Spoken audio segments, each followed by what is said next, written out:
इंदौर के एमटीएच अस्पताल में बच्चों की मौत को लेकर परिजनों का हंगामा हुआ, जिसके बाद आनन फानन में शासन प्रशासन ने मामले पर अपनी सफाई दी। यह मामला भी शांत हुआ ही था कि शाम को अस्पताल की नई गंभीर लापरवाही सामने आई, जिसमें एक मृत बच्चे की जगह मृत बच्ची का शव परिजनों को सौंप दिया गया। गलती का एहसास होने पर हॉस्पिटल से फोन लगाकर परिजनों को वापस बुलाया गया और सही शव परिजनों को दिया गया।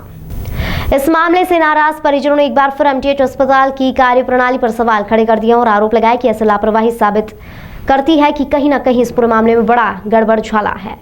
परिजनों का आरोप है कि अस्पताल में घोर लापरवाही चल रही है। अस्पताल के बच्चा विभाग एचओडी डीओ डॉक्टर ने गलती स्वीकारते हुए कहा कि गलती से गलत बच्चे का शव परिजनों को दे दिया था, जिसके लिए नर्सिंग स्टाफ जिम्मेदार है। हायर अथॉरिटी को इसकी सूचना दी जा चुकी है और लापरवाही करने वालों के खिलाफ कार्रवाई की जाएगी। यह नया कारनामा सामने आया है, जो कि निश्चित ही अस्पताल पर लग रहे आरोपों पर गंभीरता से सोचने पर मजबूर कर रहे हैं।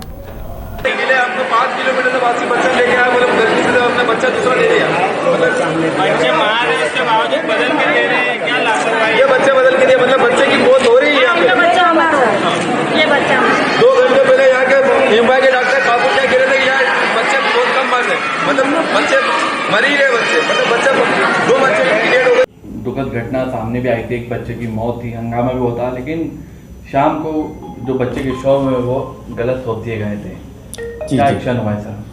हाँ, इस विषय पे जैसे ही हम लोगों को तुरंत जानकारी पता लगी तो हमने कोशिश की कि कहाँ क्या चीज़ थी। तो प्राइमरीली जो नर्स थी मुस्कान राठौर, उनकी जिम्मेदारी थी कि वो शव को आइडेंटिफाई करके अटेंडेंट को देती।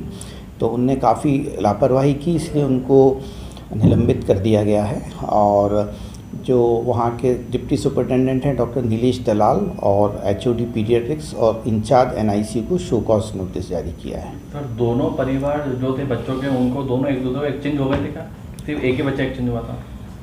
नहीं, हाँ नहीं, दूसरा नहीं हुआ था क्योंकि उनके पेरेंट्स आए नहीं थे, इसलिए दोनों एक्सचेंज नहीं हुए थे, सिर्फ यही बॉडी गई थी। मतलब ये बच्चा दूसरों का था? जी जी जी। अच्छा सर, और जो डेथ हुई है उसको लेकर कोई जांच कमेटी बिठाई गई है सर?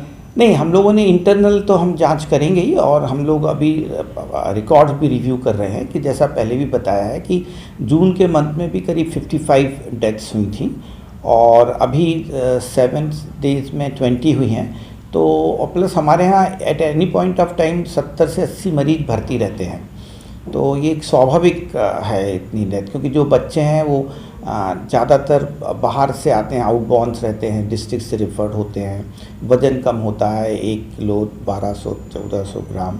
तो इसलिए ये बच्चा भी 10 जून को इसकी डिलीवरी हुई थी और 20 दिन से रिकवर भी कर रहा था, लेकिन ऑल ऑफ सडन उसको प्रॉब्लम हुआ परसों। सर, काफ़ी सीनियर डॉक्टरों का मानना है कि अगर ऐसे गंभीर बच्चों पर निगरानी रखी जाए, समय रहते उनको बचा भी दिया जा सकता है। तो हाँ, तो हम लोगों ने भी बिल्कुल वही किया जो सीनियर डॉक्टर्स बता रहे हैं कि जैसे ही पता लगा उसको तत्काल हम लोगों ने वेंटिलेटर पे रखा था बच्चे को, लेकिन समाव हम उसको बचा नहीं पाए। सर, कहीं ना कहीं चिंता का विषय मानते हैं? जून में भी आप एक बड़ा आंकड़ा बताया और अभी भी आंकड़ा हुआ है, क्या नहीं? ये नहीं चिंता का नहीं, इतने जो मरीज टर्नओवर है और 90 बेडेड आईसीयू है, तो जैसे हम लोगों की इसकी जो फैटिलिटी रेट कैलकुलेट करते हैं तो लेस देन 10% है।